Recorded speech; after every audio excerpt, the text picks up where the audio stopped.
Welcome to Whole Woman Lab, where we talk about health with an integrative lens, combining Western knowledge and Eastern wisdom to heal all chronic disorders, hormone imbalances, mitochondrial dysfunctions, neuroinflammation, and more.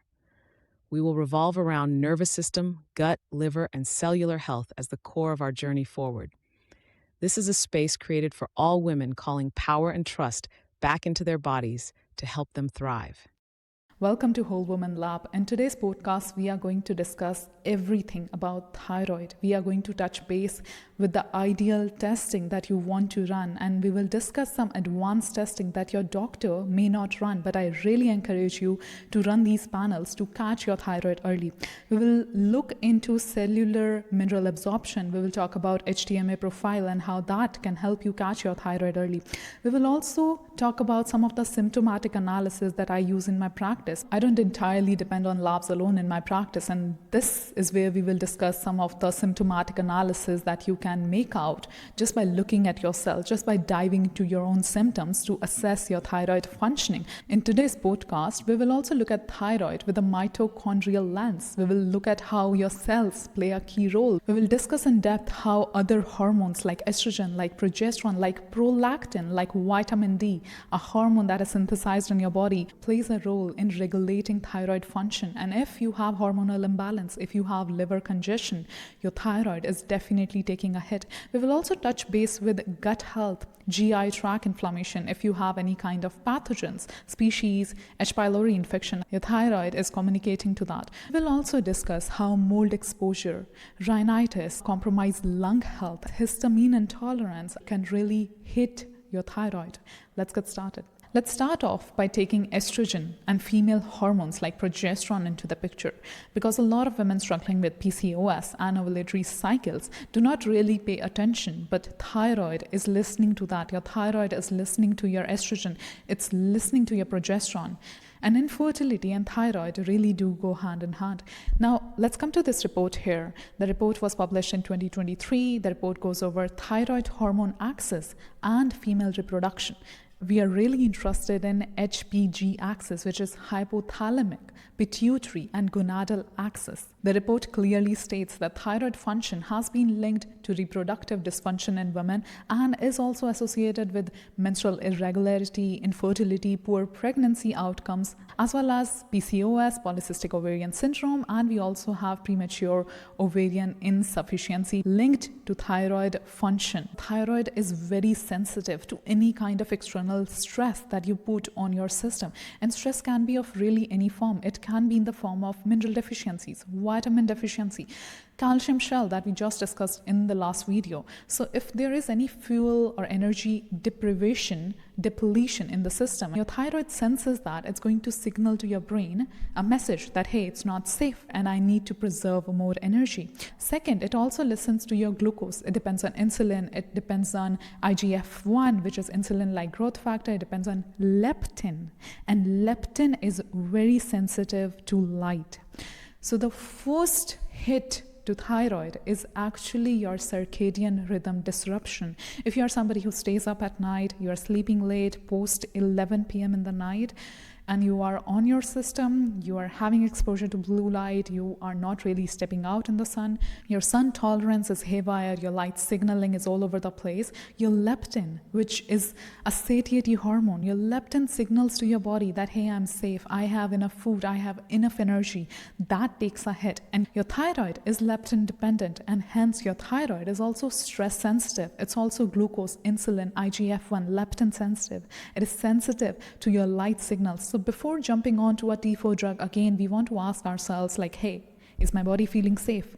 And circadian alignment has to be the first step to balancing your thyroid function. We also see that stress intermediaries like glucocorticoids, CRH, also play a role, and they send a signal to your reproductive system. People who have been struggling with skin disorders, especially acne, they have been numbed with glucocorticoids, with cortisone creams, something to lower their cortisol. But hey, if your terrain is not healthy, if your light signaling is impaired, if you're already dealing with a lot of stress response, if your signals like insulin, IGF-1, leptin is not going across and coming forth in a proper manner, no amount of glucocorticoids And cortisol will really support the immunity. It will just band-aid the problem for the time being and make your immunity worse. So that's really not the way to go. Another beautiful finding in this study was kisspeptin may also interact with thyroid hormones. Dr. Stacy Sims talks about this a lot. So all the women who are really just doing fasted cardio, fasted workouts, under eating, not nourishing their bodies enough, not eating enough protein, carbohydrates post-training, not fueling themselves before and after training. Let's say you are intermittent fasting early in the day, early half of the day until noon, you're not eating anything, you are depressing your kisspeptin neurons. And guess what? Your kisspeptin is in crosstalk with your thyroid hormones. So again, whenever we talk about thyroid, the first idea that comes to my mind is safety. And safety could be in any form. Your glucose sensitivity, your insulin sensitivity is also safety. Your leptin, your light signaling, your circadian alignment is safety to the body. If we scroll down in the study, we see hypothalamic pituitary level thyroid hormones regulate the secretion of kisspeptin and gonadotropin releasing hormone GnRH. And guess what? GnRH is involved in LH and FSH spikes. So your menstrual cycle, your menstrual regularity, your pulses of FSH and LH are directly connected to your thyroid hormone as well as your prolactin. I also see TPO antibody positivity has been associated with an increased risk of premature delivery independent of thyroid function. And this is really a big one because, hey, if you have TPO antibody which is positive, if you have Hashimoto's, if you have autoimmunity, it is going to increase the risk of premature delivery. I also see another adverse pregnancy outcome such as preeclampsia. So before you even prepare for childbirth, and I say this to every woman that I work with, before you even prepare for pregnancy, you need to give your body time, at least a year, both the partners dedicatedly working on their own immune health before conceiving. And while we are on the subject, I would love to give a wrap of the hormone crosstalk here for you.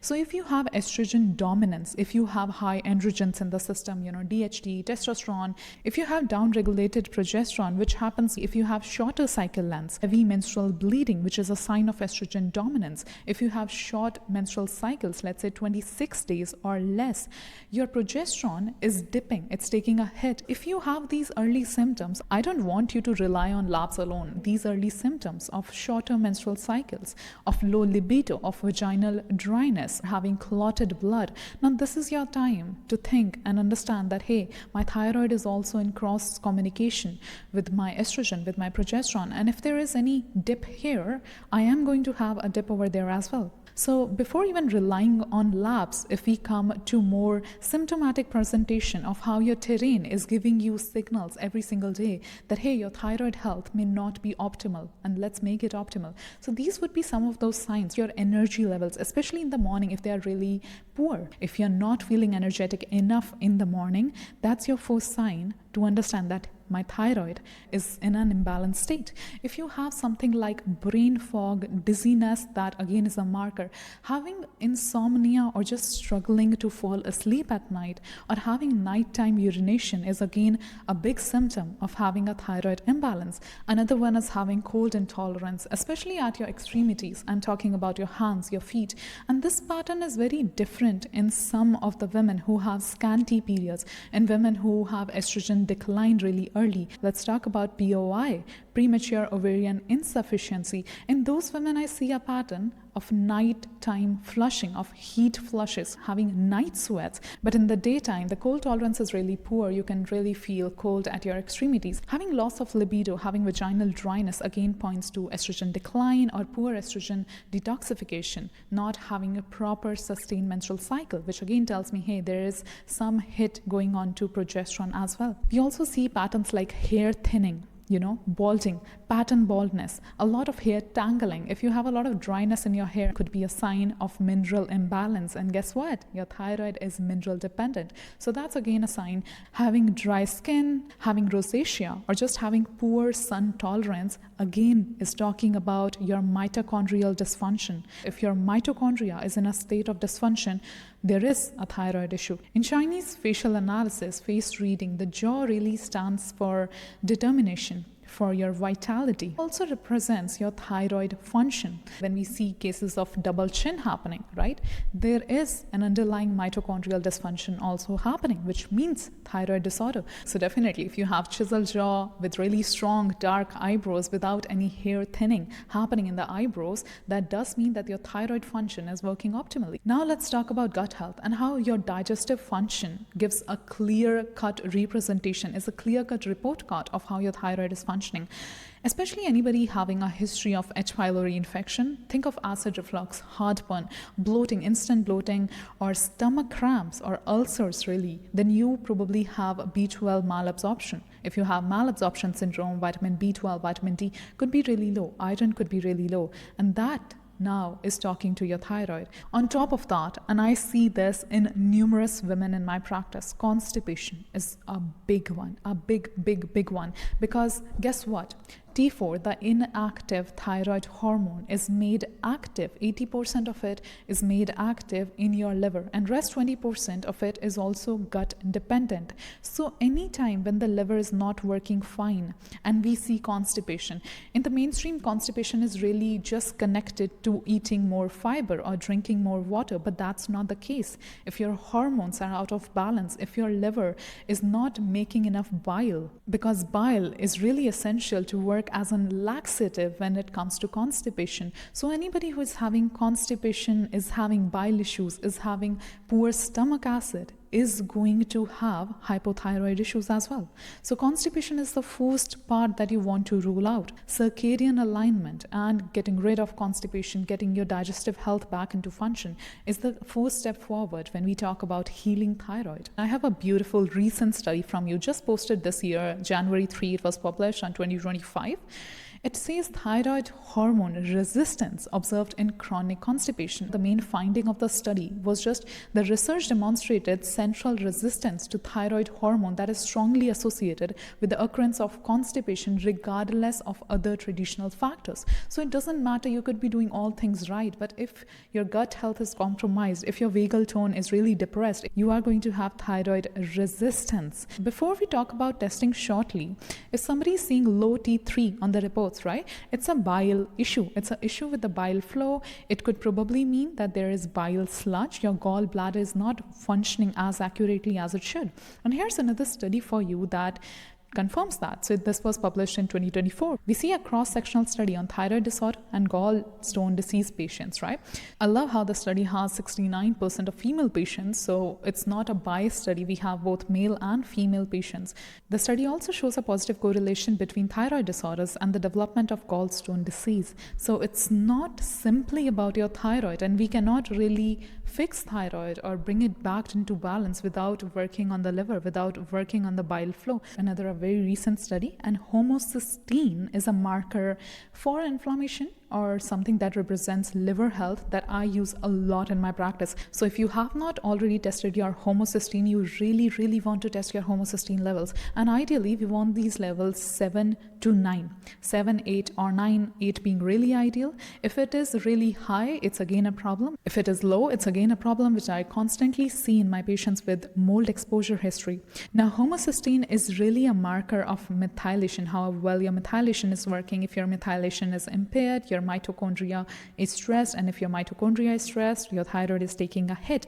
And in this paper, we see the relationship between homocysteine levels and autoimmune subclinical hypothyroidism, because guess what? It really takes sometimes decades for patients to know what kind of thyroid they have. If you are somebody who has just tested their TSH serum, I ask you to dig deeper and check your homocysteine levels. In this paper, we see homocysteine is again, raised whenever there is an inflammatory cascade in the body, your TNF-alpha, IL-6, IFN gamma. If these inflammatory markers, if these inflammatory cytokines are high in the system, of course, you are having some autoimmunity, you are having some immune attack. So in conclusion, in this report, they did an analysis and they found out that HDL cholesterol, which is really important, you want healthy levels of it, HSCRP, which is an inflammatory marker, especially for cardiovascular health, homocysteine, which is a marker, again, of inflammation, showing about liver inflammation or how your methylation is working, really a marker of your mitochondrial stress as well, right? all of them were found to be an independent risk factor for subclinical hypothyroidism. Homocysteine was associated with subclinical hypothyroidism. So every time you want to understand your thyroid profile, you want to run your homocysteine panel as well. You want to test your homocysteine for sure. Now here's another study for you, the role of thyroid dysfunction in Alzheimer's disease. And I'm just going to keep it short. So this finding, whether this finding is explained by hypothyroidism being a risk factor for or consequences of Alzheimer's disease, requires more analysis definitely. But I would love to bring back the focus here on HTMA profile that we discussed in the last video. In the last podcast, we talked about how calcium to potassium is really this ratio, calcium being on top, calcium to potassium ratio is your thyroid ratio, how much your thyroid is being absorbed by the cell and how much of it is being wasted. So you really want to run this panel. We also talked about how calcium shell is common in cases of Alzheimer's. We also spoke about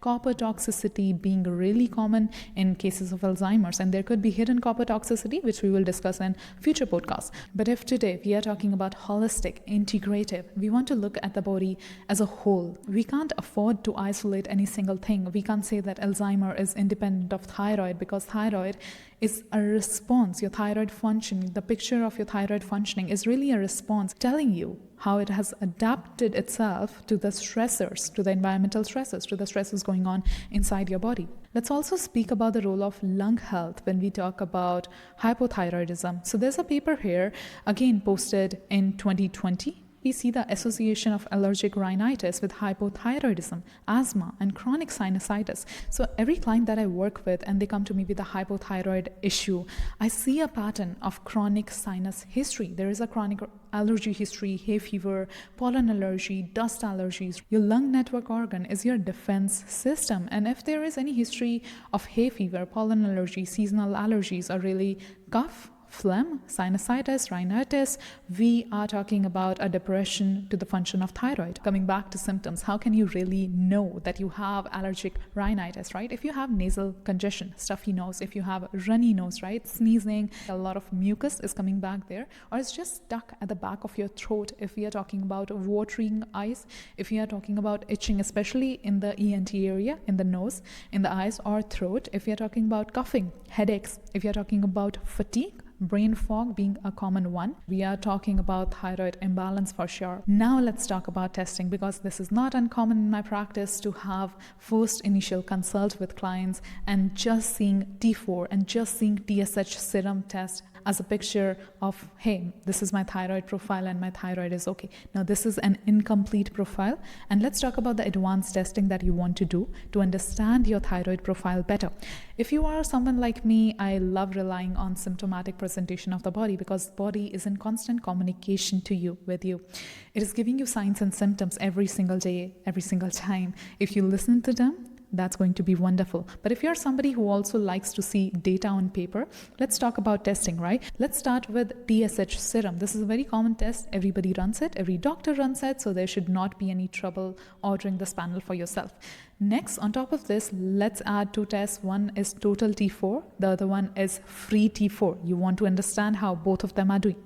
On top of that, you want to add free T3 and total T3. Free T3 is really an important marker for you to help see how your liver is working. On top of that, you want to add a reverse T3 as well. In a lot of people, I see low T4 and a high reverse T3. It means that T3 uptake in the cells is really poor. It does point to some mitochondrial dysfunction. It means your system is having a lot of inflammation. There could be pathogens, mold exposure, heavy metal toxicity. We can talk about a lot of them. Now, beyond this, we want to catch your autoimmunity early, okay?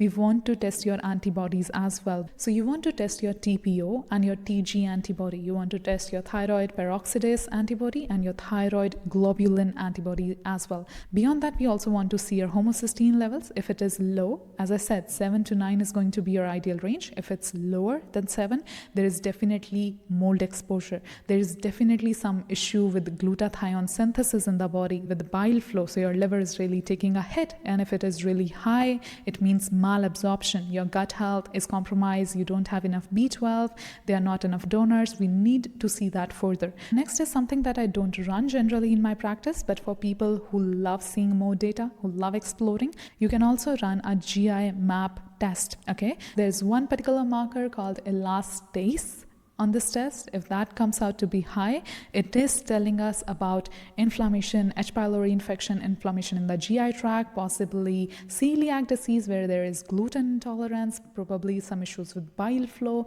thyroid issues, vagal tone could be poor. So it tells us a lot as well. But I constantly, in all my clients that I work with, because inflammation is obviously high, right? Mitochondrial dysfunction is already present.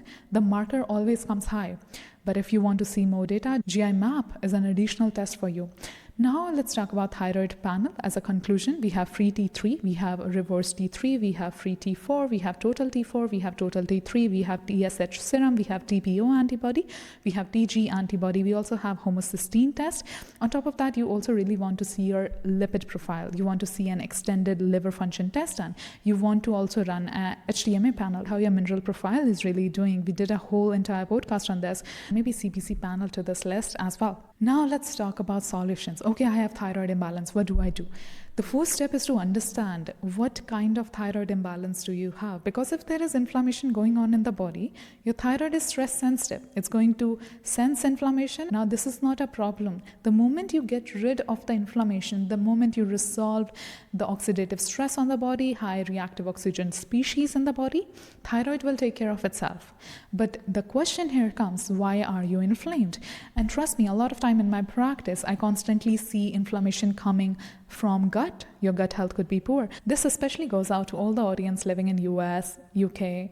I have an anecdote to share with you, right? So this client of mine has some thyroid imbalance, right? Whenever she eats gluten outside, not in India, US mostly, whenever she eats gluten there, seeds there, nuts there, she gets an allergic response. However, whenever she eats gluten in India, the allergic response is simply not present. And I want to talk about how pesticides, herbicides, genetically modified produce has a huge role to play onto these allergies, into lowering your immune defense, your lung function. You want to go with non-GMO produce. You want to go with pesticide, herbicide-free produce. However, in autoimmune cases, in cases where the immune attack is just very high, if you have active H. pylori infection, if you have active unhealed ulcers anywhere in your body, if you have active ongoing inflammation in your GI tract, you still want to avoid gluten. And this brings us to a beautiful study over here, the role of gluten in the development of autoimmune thyroid disease. This paper again is recent, it's published in 2024 July. Those adverse reactions really get heightened, they're increased on the ingestion of gluten.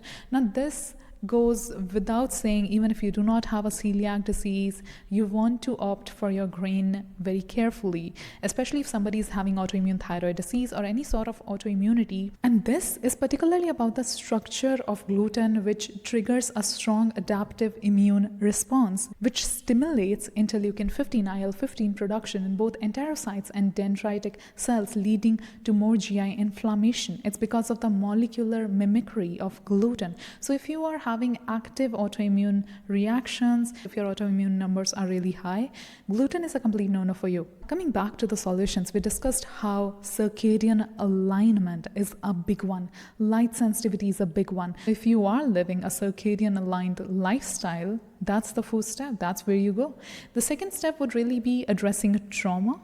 The third step on top of that would really be addressing your liver health, your gut health, and that's how hormones also play a key role. So the moment you work on your terrain, the moment you work on your body, you are healing everything. You are not just working on gut health alone, because guess what? Gut health is in cross communication to your skin, to your brain, to your lung, to your liver. So gut really extends to all other organs in the body. Gut-skin axis, gut-lung axis, gut-brain axis, and gut-liver axis. And this is how you balance your hormones, simply by balancing your gut health. And gut also connects to light. Leptin, we talked about the satiety hormone, ghrelin, the hunger hormone.